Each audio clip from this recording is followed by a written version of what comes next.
இந்த தமிழிசை சவுந்தரராஜன் ஒரு அம்மா இருக்காங்க. அவங்க பார்க்குற 2 நாளாக 2026 என்னமோ கூட்டணி ஆட்சி வரும்னு முதல்ல சொன்னாங்க. அப்புறம் என்னமோ சொன்னாங்க, முதல்ல கூட்டணி இல்லைன்னாங்க, அப்புறம் கூட்டணினாங்க. நீ யார் வேணாலும் என்ன வேணாலும் கூட்டணி வச்சுட்டு போ, எங்களுக்கு அதை பற்றி கவலை இல்லை. 2026 திராவிட முன்னேற்ற கழகம் ஆட்சி அமைப்பு என்பதில் உறுதி, அதில் மாற்றமே கிடையாது.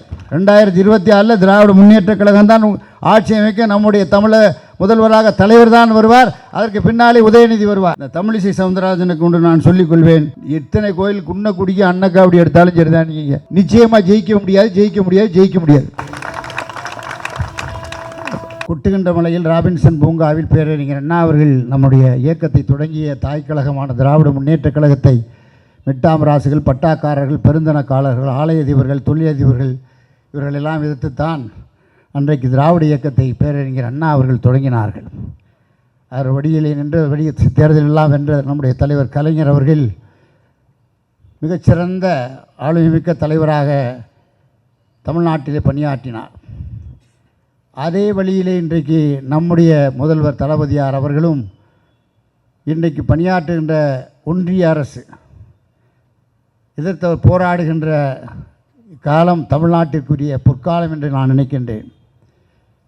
ஏனென்று சொன்னால், ஒரு ஆளுநர் என்பவர், நான் பல ஆளுநர்களை பார்த்திருக்கிறேன், பல தலைவர்களை பார்த்திருக்கிறேன்.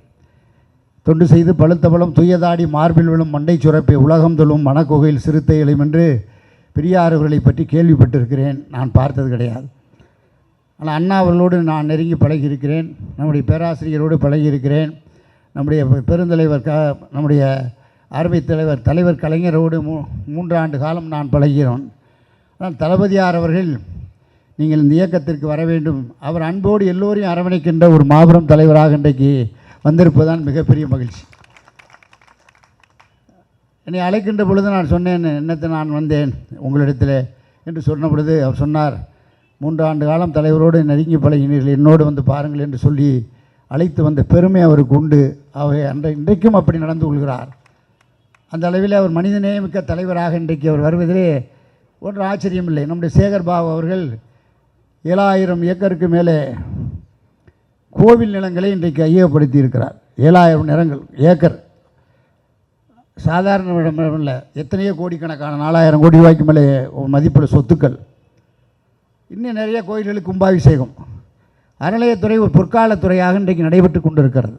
நான் மகிழ்ச்சியோடு இருக்கேன். அவர் இன்னொரு துறையை வகித்தாலும் கூட, பெருநகர் வளர்ச்சி குழுமத்திலே துறையிலே அவர் பணியாற்றினாலும் கூட, இன்றைக்கு அவர் சிறப்பாக பணியாற்றுகின்ற ஒரு துறையை நான் பார்க்கிறேன் என்றால் அறநிலையத்துறை தான். அந்த அளவிற்கு நம்முடைய நானும் எத்தனையோ துறைகளையும் நான் பார்த்திருக்கிறேன். பொதுப்பணித்துறை பார்த்திருக்கிறேன், நெடுஞ்சாலைத்துறை பார்த்திருக்கிறேன், மின்சாரத்துறையை பார்த்திருக்கிறேன், போக்குவரத்துறையை பார்த்திருக்கிறேன், பிற்பட்டோர் நலத்துறை பார்த்திருக்கிறேன், நம்முடைய இப்பொழுது உயர்நிலை கல்வித்துறை கூட பார்த்திருக்கிறேன். நான் அப்பொழுது சொன்னேன் தலைவரிடத்தில், நீங்கள் செலக்டட், நாங்கள் எலெக்டட், நாங்கள் மக்கள் பிரதிநிதிகள், நீங்கள் அமித்ஷாவால் நியமிக்கப்படுகின்ற ஒரு மனிதர் என்று அவரிடத்தில் நேரடியாக சொன்ன வலிமை எனக்கு உண்டு. அந்த அளவிலே நான் கவர்னரிடத்தில் நேரடியாக பேசியிருக்கிறேன். நம்முடைய உயர்கல்வித்துறை அமைச்சராக இருந்தவர் அவர் எப்படி போனாலும் சரி, இந்திய நாட்டினுடைய வலிமைமிக்க தலைமையாக மோடி அவர்கள் இப்பொழுது நம்முடைய ராமநாதபுரத்திற்கு வந்தார்கள். நானும் சென்றிருந்தேன். இந்த நிகழ்ச்சிக்கு நம்முடைய தலைவர் அவர்கள் கலந்து கொள்ள வேண்டும் என்று பணித்தார்கள். அவர் சொன்னார், அழுகிறார்கள் என்று சொன்னார். அழுவதல்ல, உரிமையை கேட்கின்ற பொழுது அழுவதல்ல. உரிமையை கேட்காமல் இருந்தால்தான் மனிதன் அழுக வேண்டும். உரிமையை கேட்பதற்கு எதற்காக அழுக வேண்டும்? நம்முடைய முதல்வர் அவர்கள் நிதி வேண்டும் என்று கேட்கிறார். 3 காரியங்கள், மும்மொழி கொள்கை, நிதி ஆதாரம் என்று கேட்கிறார். நிதி ஆதாரம்னா 29 பைசா கொடுத்தா எப்படி? 6.5 லட்சம் ரூபாய் வசூல் பண்ணுறீங்க. நம்முடைய தமிழ்நாட்டிலிருந்து வசூல் பண்ணுகின்ற தொகை 6.5 லட்சம். 29% கொடுத்தா என்ன நியாயம்? உத்தரப்பிரதேசத்திற்கு 3 மும்மடங்கு வசூல் பண்ணுற தொகையை காட்டலாம். அதை நீங்கள் பாரபட்சம் காட்டாதீர்கள். தமிழ்நாட்டு கோடியிலே 8 கோடியே 14 லட்சம் பேர் வசிக்கிறோம். நம்முடைய இந்தியாவில் 143 கோடியே 70 லட்சம் பேர் வசிக்கிறார்கள். நம்முடைய பாரதி இருந்த காலத்தில் எத்தனை பேர்? 30 கோடியும் வாழ்வோம் அல்லது 30 கோடியும் வீழ்வோம் என்று சொன்னான் பாரதி இருந்த காலத்தில் 30 கோடி தான் இந்தியாவில் இருந்தது. 143 கோடி இருக்கிறார்.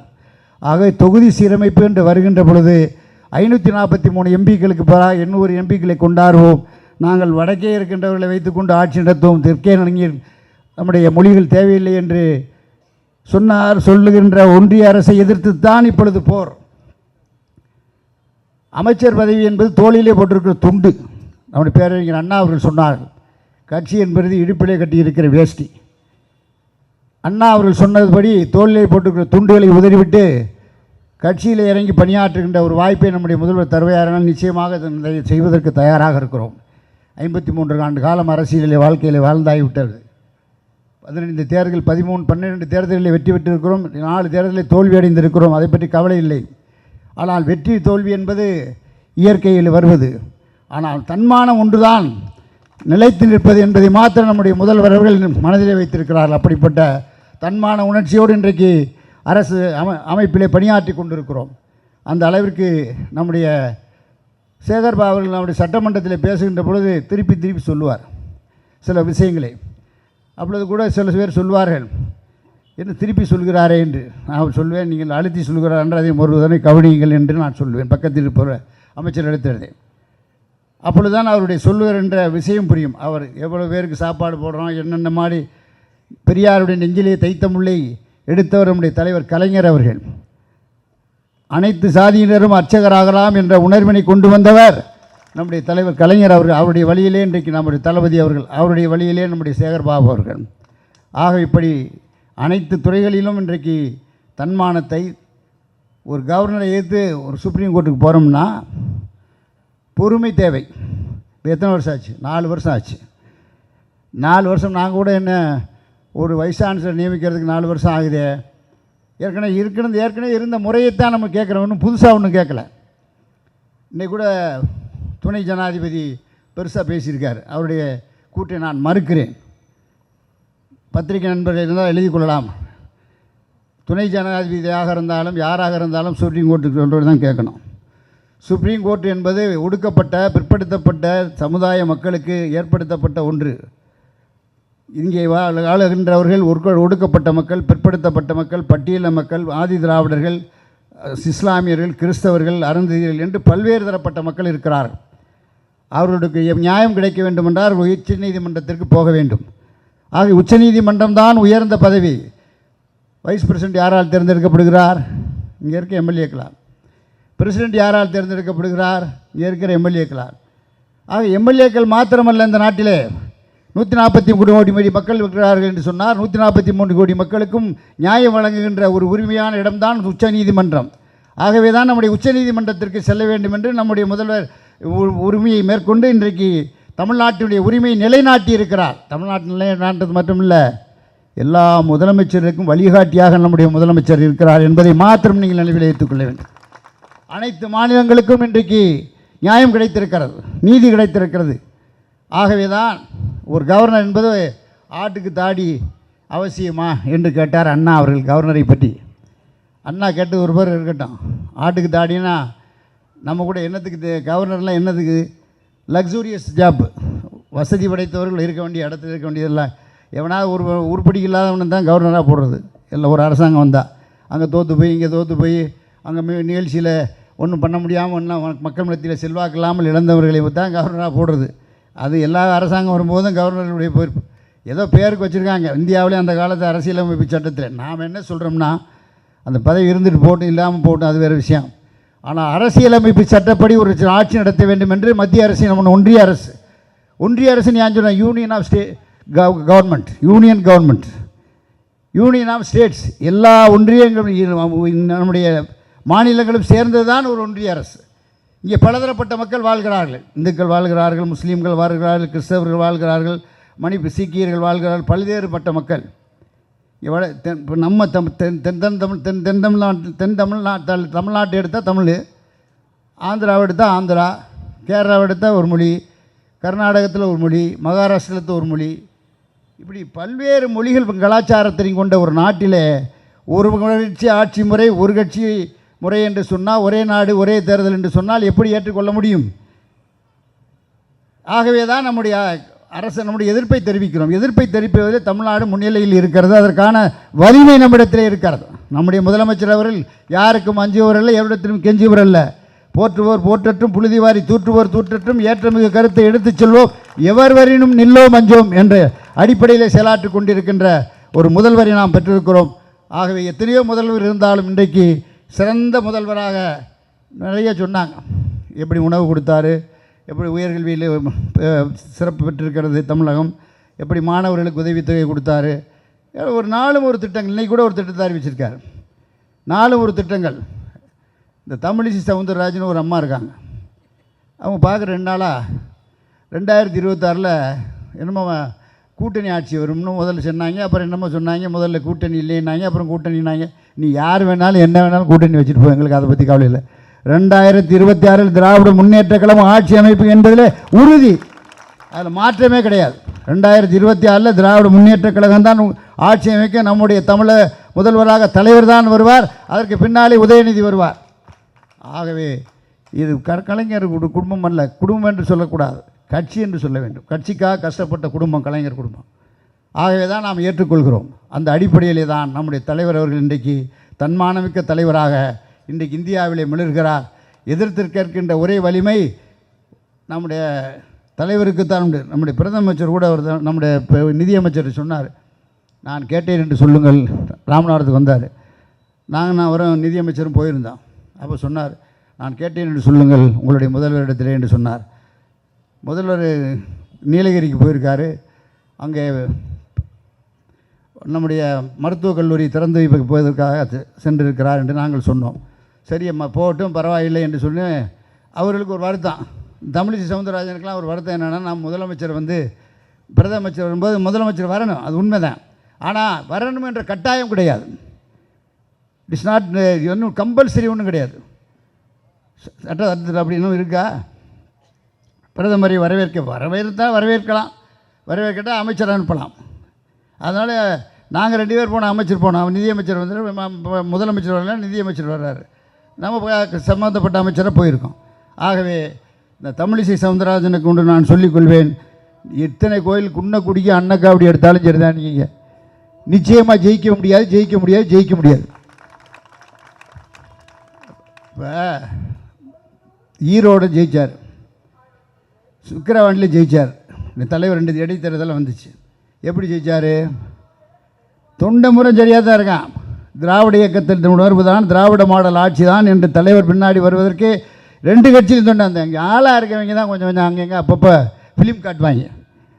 நானும் எம்எல்ஏக்கு நிற்கணும்னு சொல்கிறவன், மாவட்ட செயலாளரை கொள்ளையடிச்சு 5 ஆண்டு காலம் ஆட்சி நடத்தினாங்களே.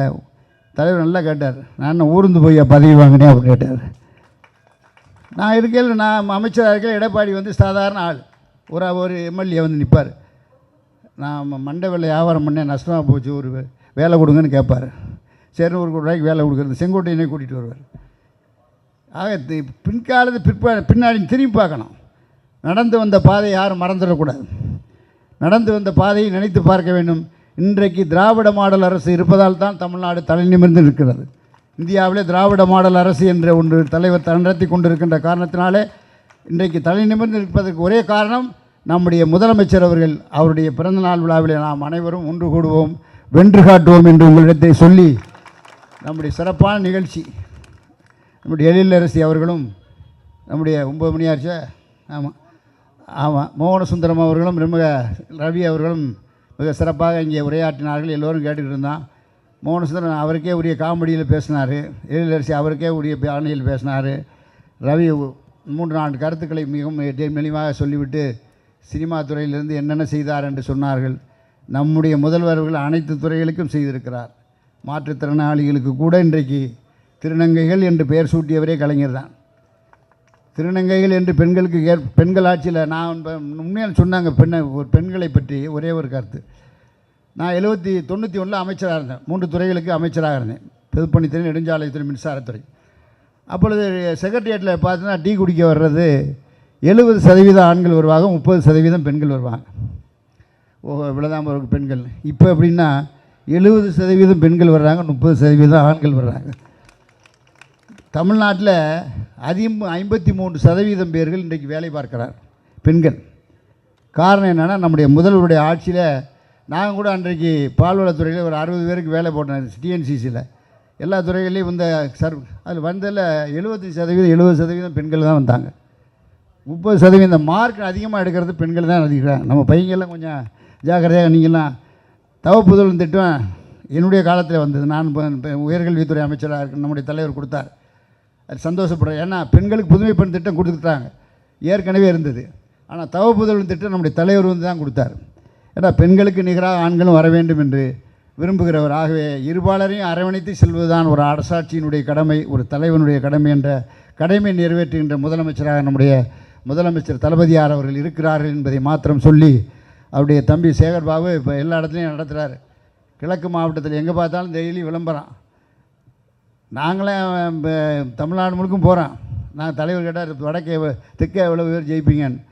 60 பார்லிமெண்ட் 10 பார்லிமெண்ட் இருக்குது தெற்கே. போனதான் 27 பேர் இருக்காங்க அவங்க சட்டமன்ற உறுப்பினர், நம்ம 33 பேர் இருக்கோம்.